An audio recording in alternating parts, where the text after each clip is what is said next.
Hey guys, welcome to a brand new episode of Stand Up Sit Down. On today's show, I have the hilarious Angelina Spicer. Stay tuned.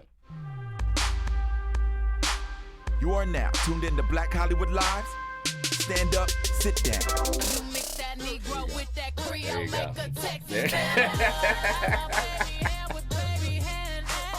Okay.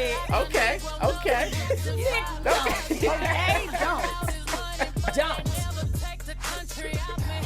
I got hot sauce in my bag. Oh, yeah, baby. Yeah, okay. It's a Beyonce. Oh, yeah. Hair leaning over. I can see my edges don't look as good as hers.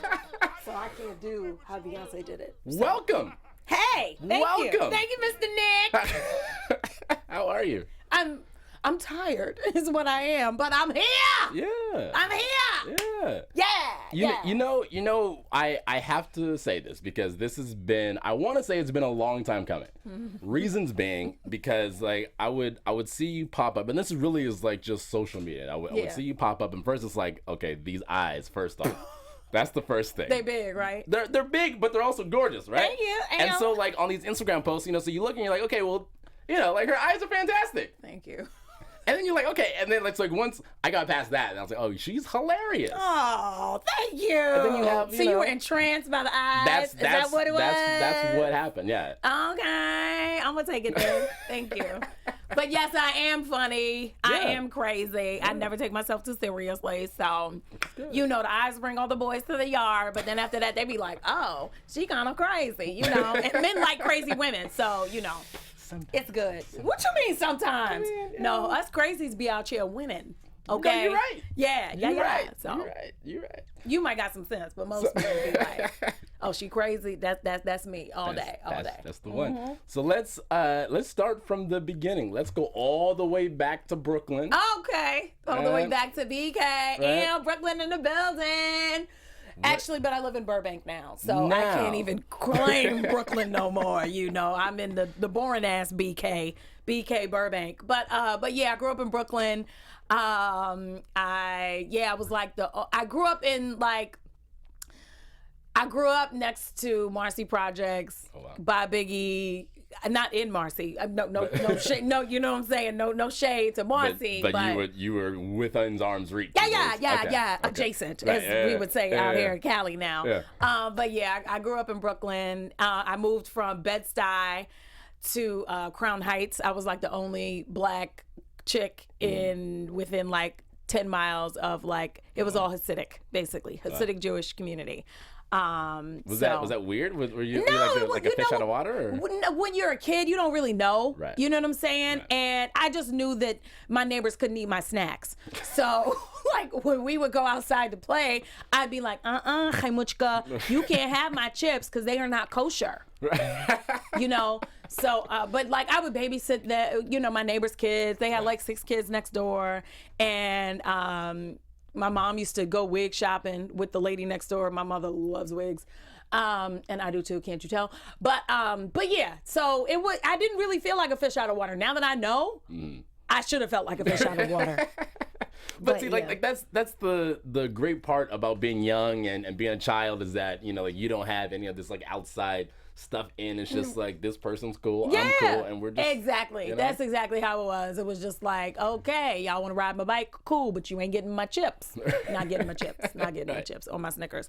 But yeah, so I grew up in Brooklyn. I went to college at D.C. I went to Howard. HU, Bison in the building. And then after that, I moved here. Yeah. So now, also growing up in Brooklyn, like what type of kid were you though? Like, were you the class clown? Were you the mean girl? Were you the like what? You know what? People peg me as the mean girl all the time. I mean, I'm not saying that you're a mean person. It's a question. Yeah, yeah, that's right. Backpedal out that Nick. No, I was not a mean girl. I'm an only child, so I was like to myself. Okay. You know what I'm saying? Yeah. I was to myself, but I used to mock everybody. Okay. So, but I didn't realize it was like mean mocking. So you were kind of mean then. I was kind of mean, but I wasn't like fighting girls. Like where I'm from in Brooklyn, right. Chicks had razor blades in their mouth. Like that's a mean girl to me. You know what I'm saying? That's prison. That is prison. That's also my childhood. Right. No, but like I used to mock people, like mock how they walked. You know what I'm saying? How they talk and lips and like facial features and all that.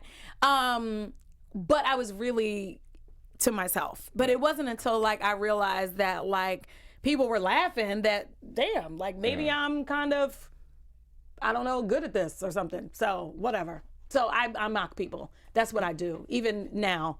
To this day, like today, when I walked up to you, I was like, okay, hard nipples on fleek. I see that. Your nipples were on fleek, Nick. I mean, it was a little cold in the waiting vestibule. In the vestibule. Right, but see, like, you're cool with it. You know what I'm saying? Like, you can take a joke, you don't take yourself too seriously. But, like, most people be like, why are you mocking me? That's so rude. I'm like, it's just in me to just, like, I don't know. Make fun of people. Make people laugh or make right. Yeah, I guess so. Whatever. My weave is itching. So that's what kind of kid I was. My mother made me dance. She wanted me to be like Misty Copeland. Oh wow. Oh, so you like dance, like did ballet stuff. Yes, Nick. I was not on the pole. No, not as a child. You know, like you could have did like hip hop or something. You know. No. Okay. Choreography? Right. I was like Misty Copeland, but not quite, you know. Yeah, my mom had plans for me to be Misty, but then I was like imitating everybody in the class. My Russian teacher, I would take her stick and like, mock her or whatever.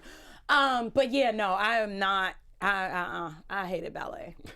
I loved what it did for my figure, but So can you do any ballet now, or did you just forget everything? Yeah, no, I did not forget everything. Okay.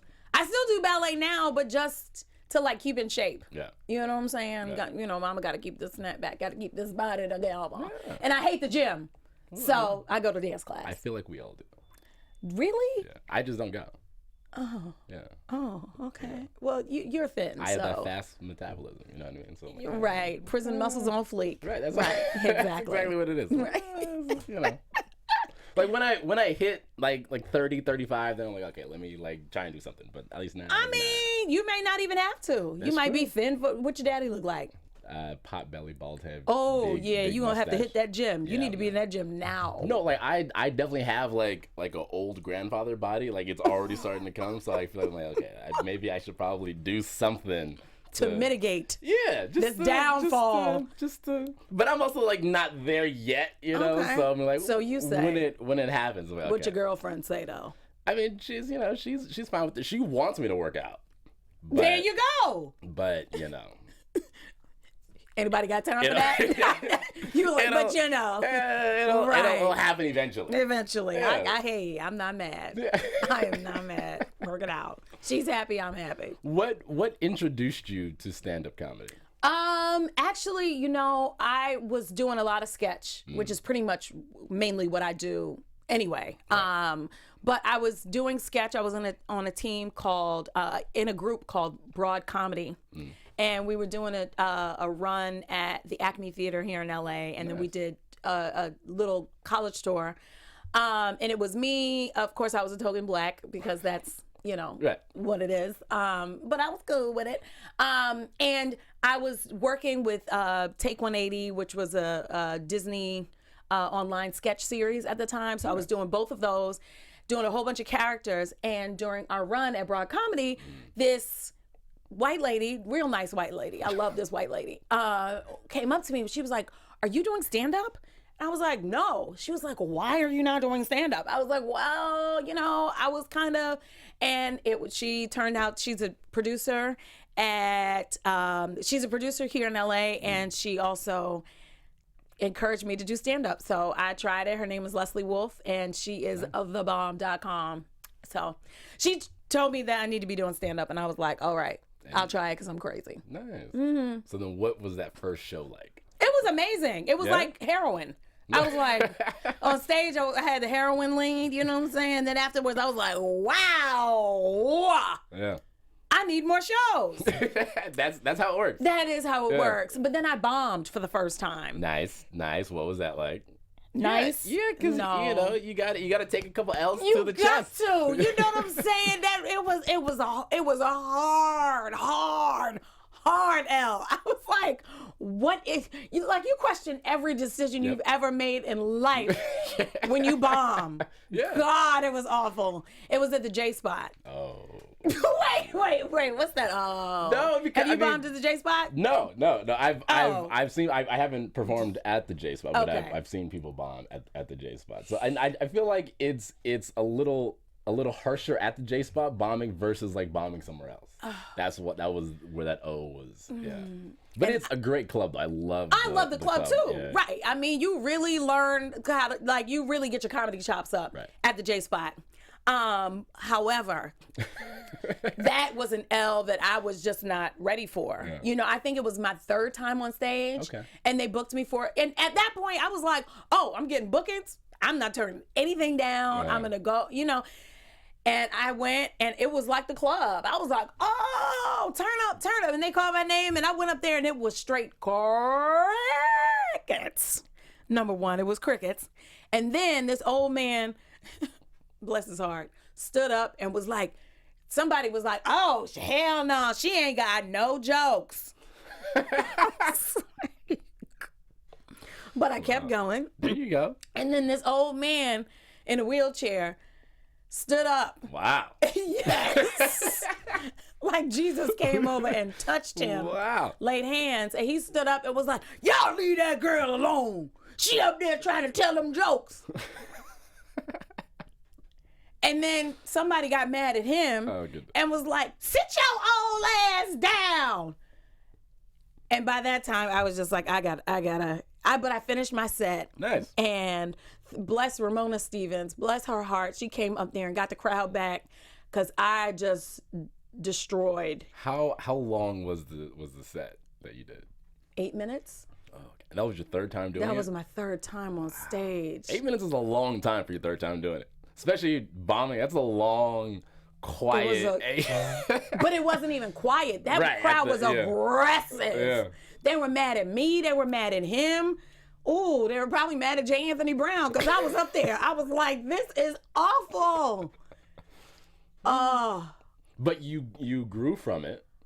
Yes, I grew from it, but ooh, that was laugh. And you got back on stage. I did get back on stage, and it was that night taught me like, ooh, you need to get back in the lab. You know what I'm saying? Yeah. And hit more mics and open mics, and collab with other people, and just really learn the craft. Right. And that's what I did. That's good. Thank you to the J Spot for handing me my ass. Yeah. Right. Thank you. Yeah. Here's the thing. At least like it happened early. Because like if you were like on like a hot streak for like a good 6-7 months, you think you're invincible, and then you get hit with something like that, you have no idea how to right, what to do with yourself. Right. You really then you begin to question everything in your life. Like, exactly, is the world better without me? Yeah. It might be. But like what's crazy, like a very serious thing though, is that like I feel like a lot of comedians have had those like semi-suicidal thoughts to where you're like, fuck, like maybe this isn't right. Maybe life is more than it's cracked up to be, and I'm not supposed to be here because my life is worthless. Right. Anyhow, so that was my first time bombing at the J Spot, and nice. I think I need to go back for revenge. Yeah. And because like that's the best way to really kind of get over it, go back and then just slaughter the room, get a standing ovation, unscrew the mic and throw it up. I gotta bring your own pyrotechnics to shoot off at the end of the thing. The fire alarms go off, everyone has to leave. I need to do that. Yeah. J Spot, I'm coming for you. Coming for you. Setting up sprinklers, J Spot. Yes. What was, because I guess that was probably your first time being heckled, but how do you handle hecklers? First of all, I hate hecklers. Yeah. Some people love to be heckled. I'm like, listen, I would much rather just shut the hell up. Right. And be bored and look at me like, bitch, get off the stage, but be silent, okay? Don't come at me on my stage. You know what I'm saying? When I'm up here, don't do it. I I shut them down early. Like, it's almost like a whooping when you have 5 other kids. You know what I'm saying? It's like, well, one of them step out of line, you shut them down so them other kids don't come for you. So right. that's my strategy. I'm just like, I don't know. I turn it back on them, but try to be nice about it.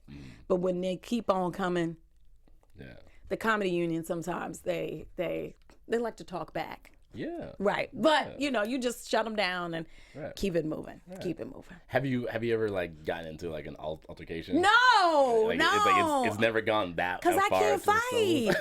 And I will tell them, like, I'm cute. I'm from Brooklyn. I'm cute, but I can't fight. Yeah. So you will win. Okay? You will win, bitch. What are you trying to prove at this point? Right. I mean, because there's some girls that are just about that life. They really are about that life. No, but not me. Yeah. I know my lane, and my lane is not fighting. Okay, Dario Ward from the 5th grade can tell you. She handed me my ass. Right. So lesson learned. I ain't fight since 5th grade. I'm all right.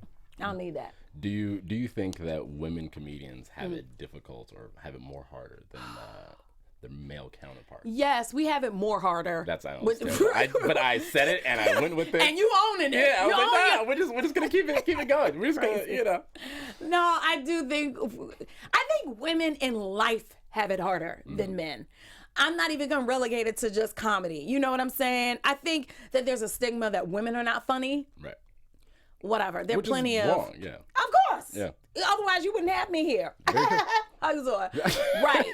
And there wouldn't be the Lucille Balls of the world. There wouldn't be the Tashina Arnolds of the world, the Tracy Ullmans. So women are funny. Like we don't even need to go there. But, I just think in life we have it harder. Especially because I'm a new mom. I'm like trying to balance work and being a mom and being married and still hustling and grind. Right. Like men don't have to do that. Y'all just whip out your dick, put it back in, and keep it moving. That's it. So I just think women in general have it harder. But we are super women. Yeah. And we get it done. This is very true. This is true. This is right, true. Right. And like, there's a lot of female comedians out here that are killing stages and are literally, I feel like they're slaughtering a lot of their male counterparts. Of course. Well, I don't even know why that's surprising. Well, no, I mean, it's not. Right. It's not. I'm just saying, like, Backpedaling. I'm all for it. I'm all for female comedians. I know you are. But I will say this, though. I don't like watching all women shows. Okay. Because I feel like that's weird. I mean, and then do you like watching all black shows or like all white shows? No, like I like the diversity. Like I don't want to go to just like, you know what I mean? Like because I feel that it's the perspective is similar. Yeah. Okay. It's very linear. Yeah. Okay. I like seeing something different. Work it out. Pepper a few different things. Yeah. Right. Sprinkle it on. Yeah. That's just me though. Right. So listen, I do a lot of all women shows. Pretty Funny Women. They book me all the time. Lisa Sunstead. I love all women shows. I love all kinds of shows. I just feel like I don't know. There's so many different perspectives. Among women, like there are black people or any other group. So it's like, why not? But I get it, to each their own. You don't want to watch a whole bunch of women with perky boobs up there on stage, then that is you, Nick Perdue. Yeah, You like what I did there? Yeah, no, I see it. I see it. What is your writing process like? Like, how do you come up with new material and my writing process is I just throw up on the page. Yeah. Yes, that's what I do for the first round. And and a lot of times too, like with stand up and sketches, like my process is a little bit different. With stand up, I like to talk it out. And I talk it out, I get up there and just pretty much vomit on the mic. Yeah. Nobody laughs. Right. But there's something in there. Yeah. And for a sketch, I just vomit.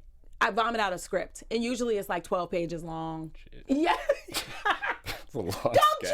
Judge my process. Okay? It's like a full act. It is a sitcom. Right. You know what I'm saying? Yeah, and it's supposed to be 2 minutes, right? Yeah. But like I said, it's like I overshare. There's a lot of, it's just it has to be bad before it's good. Yeah. So That's my process. And for a while I had to get over it. I was like, I immediately wanted it to be funny. I immediately wanted it to be tight and the characters to be all fleshed out and, you know, laughs. But, or like, yeah, it's just like, it's always improving. You know what I'm saying? Especially your stand up, because you can always get a better tag or a better setup or a better punch or whatever. So yeah, so that's my process. It's a lot of vomiting. So then how do you know when a joke is ready? When you're like, okay, like this is it? You don't know. I don't know. Do you ever know? Yeah. Ah. No, like to when you feel that it's like, all right, like this is killing now. You know what I mean? Killing now. Yeah. I thought you meant like a new joke to try for the first time. Well, yeah. Well, or yeah. Yes. Okay, like, well, my first time trying jokes, I always sandwich it in between something that I know is going to rock. You know what I'm saying? Right. Is that, I don't know. Some people start with it. Some people do. Yeah. Just you won't catch me being out there. Right. No. I don't need no old men trying to save me again, rising from a wheelchair. So no, them jokes will be in the middle.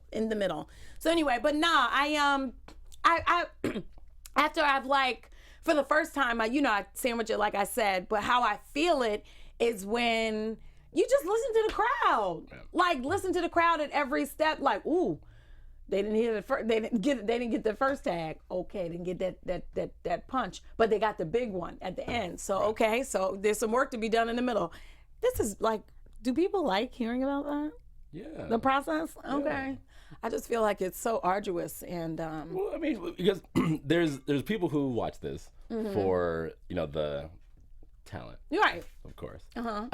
But people also like to hear the, you know, the art of it or the craft of it. Okay. And everyone's process is y'all are not a little different. Okay, you know? so y'all are not bored. Okay, great. So yes, that's my process. And you know what? Voice memos in my phone is my is my best friend. You know, I hear usually when I see a character or like something stands out about somebody, I'll at least write it down in the note section or like talk it out or talk out what happened. Everybody's guilty of like grabbing a little video of somebody. I do that all the time. Yeah. I mean, some people put it on Snapchat and then, you know, I guess some people. Not me. Some people save it. Yeah, no, I save it. I save it for the goodies. Because usually my characters are like a combination of like 3 or 4 people. So. Gotcha. Yeah. Gotcha. Yeah, because you do have these original characters. Yes. Right? You have Fasimba? Fasimba? Where did you grow up? I grew up in LA. Okay. Yeah. Fasimba is her name. Okay. Like, Fasimba. Yes, she's a closet Afrocentric. So who was like, was she based on one person or was she based on like a few different people? First of all, I met somebody really named Fasimba. Okay. And I was like, really, bitch? Your real name. Her real name is Fasimba. That's what her parents. That's what her parents said. You know what? Lion King. That's you. That's you all day. Jeez. So. That's tough. That's where the name came from. But my mom is the closet Afrocentric. Okay. My mom, my mom used to work on Wall Street, but she was like the biggest Afrocentric going. Like she used to take me to go see Louis Farrakhan speak at Madison Square Garden, and she used to send me to Africa for the summers. Wow. To like be in touch with my roots and know where I came from. Did you have family in Africa? No, well, probably, but I didn't know where they were, or, but she was just like, you going to Africa, you gonna know where you come from. But what did you do? When you got off the plane, what did I do? What was I was dancing in the villages. No, I was not dancing in the. No, I used to go. There was like a group of us from Brooklyn that used to go. It was called Roots Revisited. This is so boring. I'm very interested. But all these people were like Pan-Africans. Okay. I forget the group, what it's called. But they were like very righteous, granola, back to the roots kind of people. And it was wonderful for me because, I was in boarding school and I was the token black girl. Right. But I used to go to Africa over the summertime with this really righteous group of black folk, and it was great. We visited slave ports and old plantations, and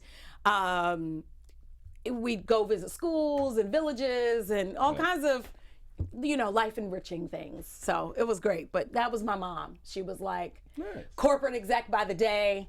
And then at night she was like, oh, you are African, whatever. My mom she's crazy. My mom is crazy, but my mom is for Simba. Okay.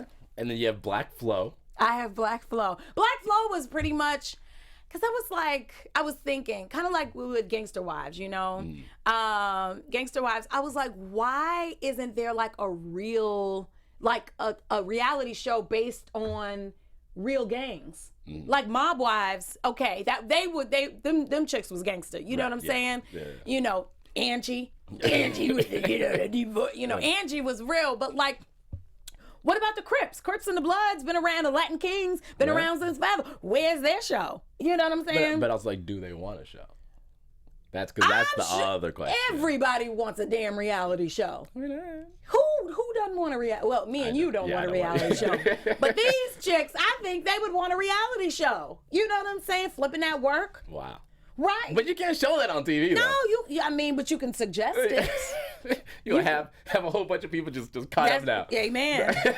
Amen. They got to reveal their connect. But yeah, so like with Black Flo, I was just like, I wanted to spoof her when I was pregnant, but I was like, ooh. Then I would have to answer, why is Flo pregnant? Right. So I was like, no, I'll just wait. But my whole thing with Flo was like, there should be a Black version of her who's not a stereotype, who's not like, I'm Black Flo, but just as chipper and just as eager, but somebody who helps out her fellow man, her fellow Black person with a little bit of white privilege. Have you seen the video? I've seen one, yeah. Okay. Black Flo here. With white privilege insurance, you get all the perks that white people have. Yeah. So like, were you watching these progressive insurance commercials and then you're like, okay, like this is... Yes, I absolutely... I watched too many of them. I mean, well, she has a great campaign, though. Like, that amazing. Campaign that she has. Yes, and she is a billionaire off of... Not really billion, but not with a B, with an M. She's... right, I'm a thousandaire, but Flo is... Right. Flo's a millionaire. She's doing it. Yeah. But she's a groundling. I don't know if you knew that. I didn't know that, no. She graduated from the Groundlings. Wow. And as a stand-up, nobody really cares. But in the sketch world, that's very impressive. No, it is. Right, but she did the sketch program at Groundlings, and her character are just... Have you seen the one where she plays all her different family members? Yeah. No, hello! Right, so I watched a whole bunch of those progressive commercials, and I came up with the name Privilege Insurance because of all the stuff that's going on with the Black Lives Matter movement and Donald Trump.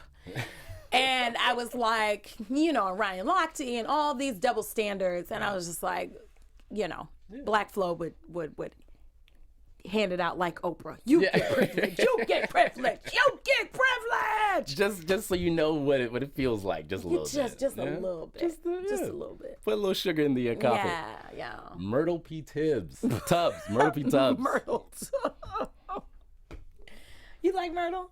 I haven't seen any you of the Myrtle. I haven't seen the Myrtle videos. Well, see, Myrtle's thing is, and here was another thing too. I just felt like, because Myrtle, I think I did that video in 2009 or something like that. Or maybe 2010. But I felt like the Black Tea Partyers weren't really representative. Weren't really represented out there. So it was like, and then in my family, I have these old evangelical Christians who go to church every day. Yeah, What you mean? Yeah, you go to church every day? No, but I'm saying, I can tell. But that's the some people have that route, right? And that's the thing. But I have an aunt who goes to church literally 7 days a week, and there are 12 members in her church. Wow. And they take offering every day, and they sing songs, and she leads the. But they are really legit evangelicals. So I'm like, what if this kind of person was really political too? It's just, I don't want to bore everybody with all my crazy mind details, but My Aunt Bay was the inspiration for Myrtle P. Tubbs. Myrtle Tubbs is not the most attractive woman. She always has lipstick on her teeth, and she has a fabulous unibrow. And Myrtle hates Obama because she's an evangelical Christian tea partier. She's a proud tea bagger, but she's turned on by Obama. She wants some of that D. Right. Yeah. Because in my mind, I think they all do. You know, they all hate Obama, but you got to admit Obama's fine. Not you, but y'all can admit Obama. Look, he's a very suave individual. Exactly. You know? Right. He's cool. He's Who super could cool. hate that? Who could hate the swag? Yeah. No, it's Can't do that. Can't hate the swag. So anyway, so that's Myrtle P. Tubbs. And good old Gibby. Gibby the garbologist. Oh, my grandmother calls the garbologists, the crackheads in my neighborhood, the garbologists, because she buys all their garbage from them. She buys all the shit they find in the trash. She's like, they earning a good living. They have pride, honey. They are not out here stealing and robbing nobody. Right. They dumpster dive and they give me their goodies. So that's what inspired Gibby. She's a crackhead garbologist. She's the Martha Stewart of trash. Okay. Do you ever bring any of these characters on stage? I absolutely do. Especially my yoga, what do I call her? Mommy brain, sorry. I call Hood Yoga. Have you seen Hood Yoga? I have of course not. That's all right. That's all right. But Charmaine, I mean, you would actually kind of like her because she's sexy. She transforms all of the yoga moves into sex poses, and they are inspired by, she pays gratitude to all the fallen rappers who died from Brooklyn. So, Biggie, Big Papa, you know, she chants to the gods. Right. And yeah, so that's, Downward Dog 187 is a pose. She has all her different poses and everything. But yeah, I always bring the characters on stage, especially my, Nicki Minaj and Beyonce and No, not Beyonce, because I dance like Beyonce, and by the time it's time for me to do some Beyonce impressions, I be out of breath. Okay, I be like, where's the chair? I'm done. So yeah, I don't do Beyonce, but I definitely do Nicki, and I do Hood Yoga. Okay. Yeah, she flips on a pissy mattress. Wow. Are there any jokes that are off limits to you that you just won't talk about? No, not off limits. But I, obviously I'm gonna stick to my strengths. Political stuff is not my strength. I feel like, I leave that for the pros, But no, I don't. Nothing's off limits, but I mainly go for my own life and my own, like everybody else, I don't really do observational stuff, but my life is crazy enough and colorful enough that it can be, now that's enough. So nothing's off limits. Okay. Would you apologize for anything that you said, like if a group of people or if someone took offense to, one of your jokes? Yes, I would absolutely apologize. Yeah? But I haven't had to yet. Okay. I've only had to apologize to my mama for cussing on stage. She was like, you really should tone down the cursing. It'll take you further. Yeah. You agree? Well, here's the thing, because like television, I know, you gotta work clean. Right. She had a point. For like specials though, that's when you can get wild out with your cock out. Right. But no, I mean it was good criticism. Yeah. However, it kind of stung when she told me that. I was like, ugh, sorry, mommy. Man. But like, at least like she doesn't like just hate what you do. No. My mom is my biggest supporter. Yeah. And as soon as she finds out what Instagram really does and Snapchat really does, she is gonna really help me boost my career. She's like, okay, so what do I need to? She's like, because I keep telling people go to AngelinaSpicer.com. AngelinaSpicer.com. I'm like, mommy, nobody's really using websites anymore. Right? She's like, no, so nobody's doing websites. Okay, so AngelinaSpicer.com. Okay, that's not gonna work. So what are people doing? Yeah. Instagram? What is Instagram? I'm like, mommy, people looking at number. Oh, okay. So I'm gonna get some church fans made with your Instagram and your Twitter on it. And my reaction was the same. I was like, mommy, really? Right. Like, let's not spend money on it. She was like, no. Because these festivals I go to, it's hot outside. So people, if all we had to do was just hand out your fan, and everybody's fanning themselves with Angelina Spicer Instagram and Angelina Spicer Twitter, you gonna get some followers. Yeah. Don't encourage that. No, because here's the thing. I would love to see that, like the celebration of gospel. You know what I mean? Celebration of gospel. People fanning Angelina Spicer. Yeah.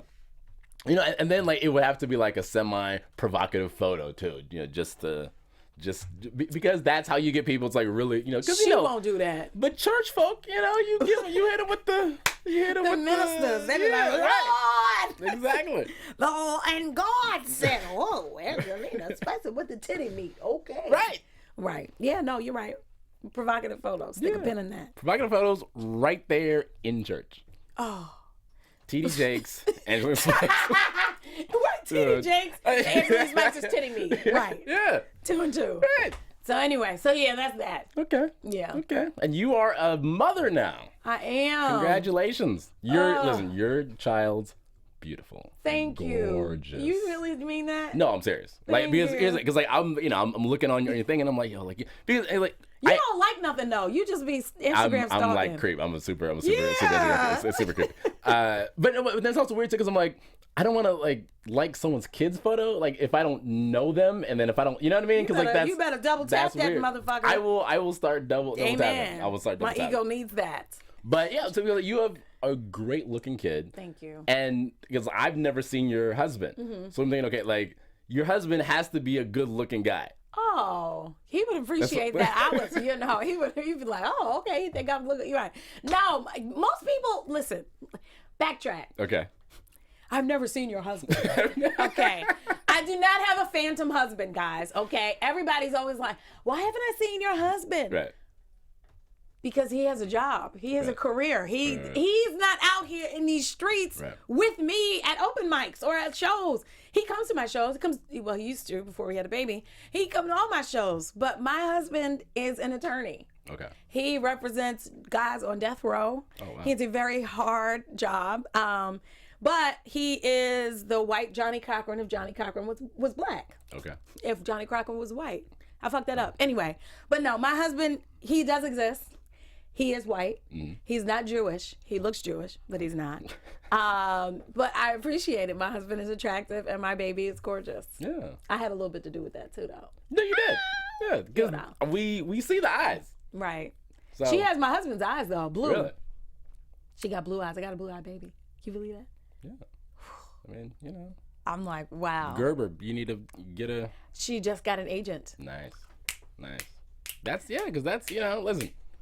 There's Paying more for than one way to skin a cat. Exactly. Paying for so college. if you could have her bringing in a little money, then earn your keep. It's basically what I'm saying. That is what you're saying, but I ain't gonna do that. Just... Mama, I need some new tires. Mama needs some new church fans, for TD Jakes. No, not doing that. But no, my daughter is great. She has tested my whole existence. To the hill. You don't have kids yet. I do not. No. And before we started, you and the tech guy were talking about sleeping in. That you have no idea what that's like. I have no idea what that even. Y'all talk about sleeping until 10. I'm talking about sleeping until 7:30. Okay, that's my sleeping and like, I slept from 10 to 7. Jesus, there is a God. Because at one point I was waking up literally every 2 hours, 24 hours a day for 3 whole months. Not the business. Don't have no kids. No, you ain't ready. You ain't cut out for this. I'm not ready for kids. You're absolutely right. No, I Your girlfriend is, though. I may be like fit. No, she's not ready yet. How I may you be know? like, we've talked about it. I may be like 50 and then like, all right, let's. Oh, God, you gonna be one of them old men. Them old men with kids. Oh, go with your pot belly, gross. And pot belly and taco meat and a little baby. Get out of here. Ugh. Yeah, love me. Yeah, all right, I guess so. But anyway, yes, I have a new baby, and now having a kid, and still doing comedy Yeah. and this and that. Like, what's the biggest challenge for you right now? The biggest challenge is staying awake. Yeah. Is like, you just feel like you just gonna pass out at any second. That's the biggest challenge. But you know what? It was crazy because for the longest, like I've been married for a while and we waited to have kids because I'm like, my career is first. My career, Right. I'm on the up and up and I got to get these checks and got to get these shows or whatever. But, after a while, it was just like, come on, let's bust up in this. Let's do this. And more work has come to me as a result. Yeah. It's crazy. Yeah. And I even had a comic try to not discourage me, but knock me off my Dean one day. And she was like, are you pregnant? And I was like, yeah, on purpose. Yeah. I was like, yeah. This was planned, guys. This was planned. Right. I had a call back for a commercial, and this chick was like, "Are you pregnant?" And I was trying to conceal it as much as we won't even get into that. I concealed my pregnancy for 8 months, to the point where people were like, my husband, like, "Were you really pregnant? Like, are you really married?" Yes, I'm really married. Yes, I was really pregnant. But yeah, another chick was like, "Oh wow, are you really pregnant?" And she was like, "Oh, I could never have a kid. I'm all about my career right now. I'm really trying to like get this money, It slows you down." Yes, it slows you down, but honestly, I have had more jobs this year. My baby's a year old than I have probably in the last 2 years. Wow. I booked 3 pilots while I was pregnant. Nice. Booked and shot 3 pilots. You was out here working. I was out here working and good. concealing. I was like, to the sound man, I was like, "Don't you say nothing. You about to be in these titty meat, all this shoot. Don't you say nothing to nobody." The sound person and the wardrobe person were the only people on each set that knew that I was pregnant. Wow. I was like, I didn't come this far for you to tell me no. So let's say that, the pilot went, right? And then now you have like this belly. No, I was so far along that I timed it. Oh, okay. You ain't playing no games out there. I was like, I had timed it so that I would have dropped by the. I would have had the baby by the time I would have found out that the pilot got picked up. Okay. All right. And my mom was gonna move here. Man. Right, and I was gonna do my job and breastfeed and do all of that, but none of the pilots went. So I'm back out here. But anyway, yes, I was. I thank God every day because I have been working. So which is fantastic. It is fantastic because I never thought it was possible. What examples do women have? Women comedians have. Ali Wong is she did her special pregnant. She did.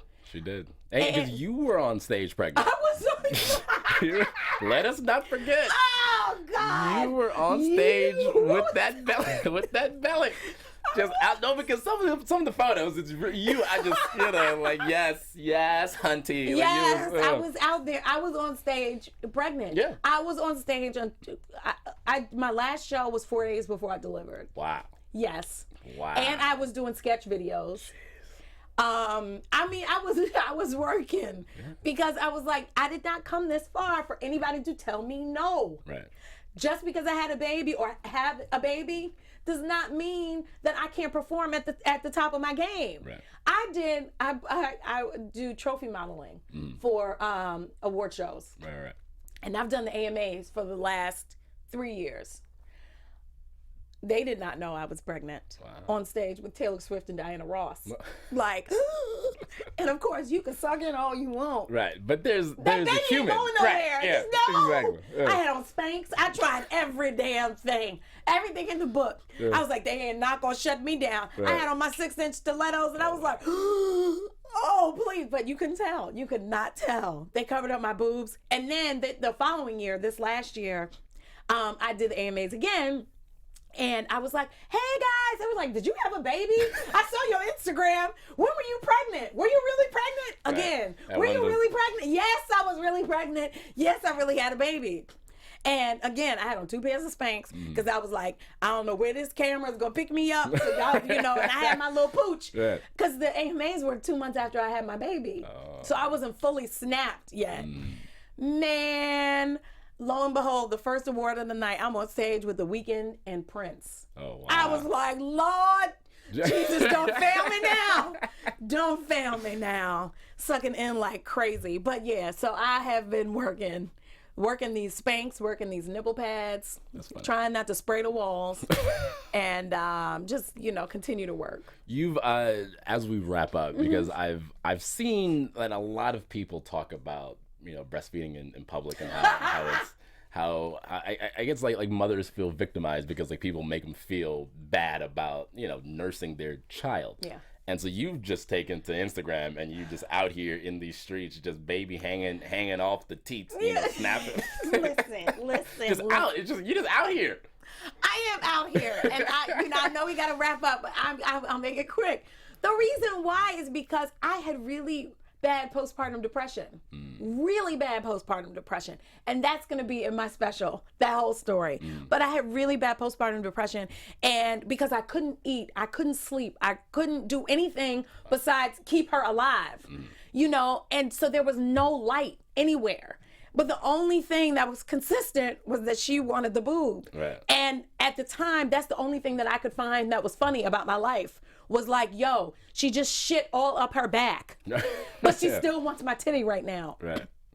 So, and like, that was the only thing that I just felt like was funny. I'm breastfeeding on the toilet, in Trader Joe's, in the handicap stall, with her attached to the boob.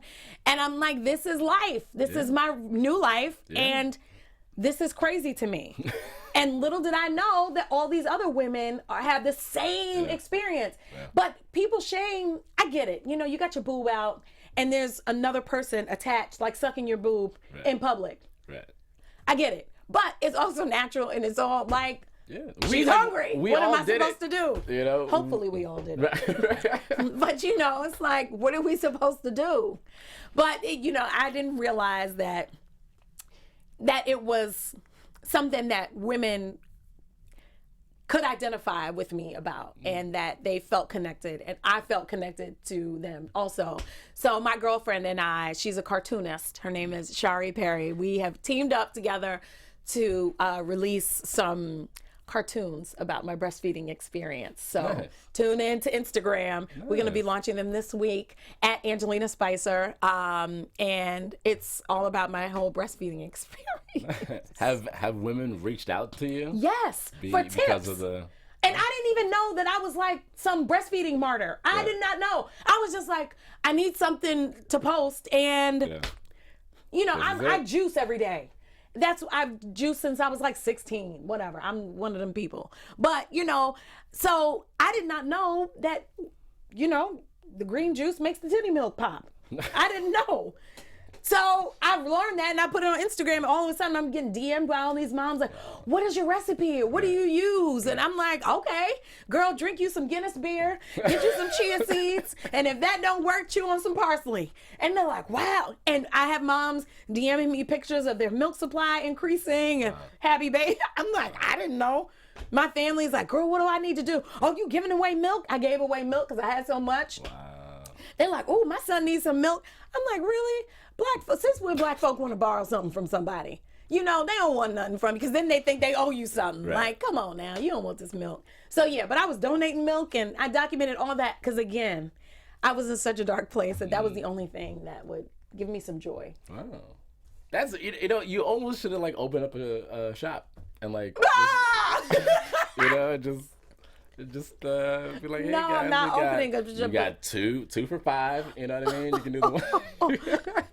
Go to a barbershop or a hair supply, beauty salon. Right. Like, y'all need this breast milk. Because did you know breast milk is 80% whey protein? Is it really? Yeah. Yeah, give it to these bodybuilders out here. I need to give you some. Get your muscles gained. You know what I'm saying? Get your muscles and get that six-pack right. See? Bottle it, you know what I mean? Ship it to the house. I got some more at the house. I do. In the freezer.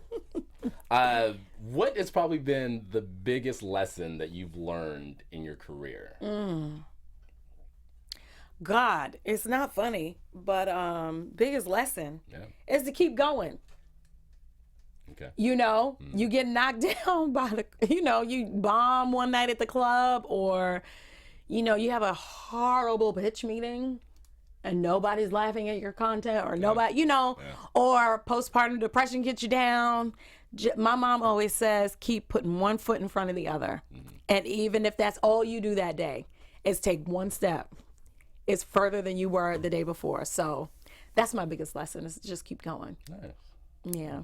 So what tip now would you give someone who's like brand new, who's brand new into comedy, or is thinking about getting into comedy? Do it. Do it.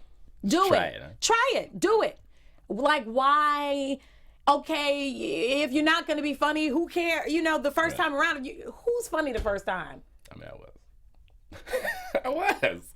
I have the video. I got I was going to say, I need to see footage. Sorry. I need to see footage. You have the video? Yeah. I guarantee it wasn't your first time. No, I swear to God, it was my very first time. It was my very first time. Okay, anyway. But yeah, I mean, nobody, whatever. Nobody besides Nick is super duper duper funny and crisp and like. I didn't kill. I didn't kill. You didn't kill, but you didn't bomb. So Yeah, that's good. Like me, I bombed. But yeah, I would just say, just do it. It's like, and the only thing that could happen is you just not be funny. Right.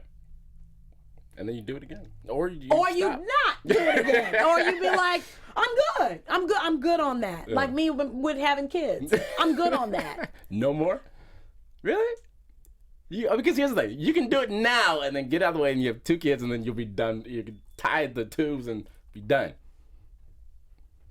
Or not. Not. Okay. No. Postpartum depression is a killer. Okay. And you'll find out more on my special. However, no more kids. No more kids, but I get it. People don't, just try it. I tried having a baby, was like, oh wow, she's gorgeous. Life has changed. Everything's great. Yeah. Not doing it again though. So stand up, just do it. Why not? And I feel like most people who are curious about stand up have a story to tell anyway. Right. So it would do you some justice. It would do your heart some good to get it off your chest. Yeah. So for nothing else, just get up there, do your thing, and say, I tried it, it sucked, and now I'm back out here to get these checks. I'm going back to work. Cool. Done and done. So where can people see you next, and where can they find you online? You can see me next on my Instagram. Probably breastfeeding. No, I will not be breastfeeding, but there's plenty of that. So if you perverts out there want to see some titty milk, go ahead and do that. Yeah, I don't have any shows coming up, but I do have some videos coming out. I just released one. Well, one was just released with me in it with Cyrus from Scandal. Oh, wow. Yeah. Perry, right? Perry. Yes. Yeah. Jeff Perry. Yeah. The Make It Work campaign, we did a video musical about equal pay for women. That was funny. So that's out there. I've got my chocolate milk comic series coming out with Shari Perry, my cartooning partner. Instagram at Angelina Spicer, Twitter, Friendster, MySpace, all that. But Facebook, all that. I'm out here. Perfect. Working. Perfect. Thank you. Thank you, Nick. Thank you for being here. It's fun. It was Of fun. course. It was fun. This is the first time we've actually met. I know. Yeah. And I feel cheated that I have not, yeah. Your hard nipples were more erect than mine, and mine are full of milk. Well, it's a better mind than yours, right? Yeah, because the studio would be a hot ass mess. It would just be drippings. Thank you guys for tuning in. Of course, you can find me all over the internet That's the Nick Perdue.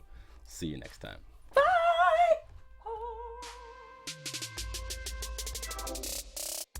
From executives Kevin Undergaro, Dario Kristen, Tiana Hobson, and the entire BHL staff, we would like to thank you for supporting Black Hollywood Live, the first online broadcast network dedicated to African American entertainment. For questions and comments, contact us. info@blackhollywoodlive.com. Like us on Facebook, tweet us, or Instagram us at BHL Online. And I am the official voice of Black Hollywood Live, Scipio. Instagram me at KingXOBay. Thanks for tuning in. The views expressed here are those of the host only and do not necessarily reflect the views of BHL or its owners or principals.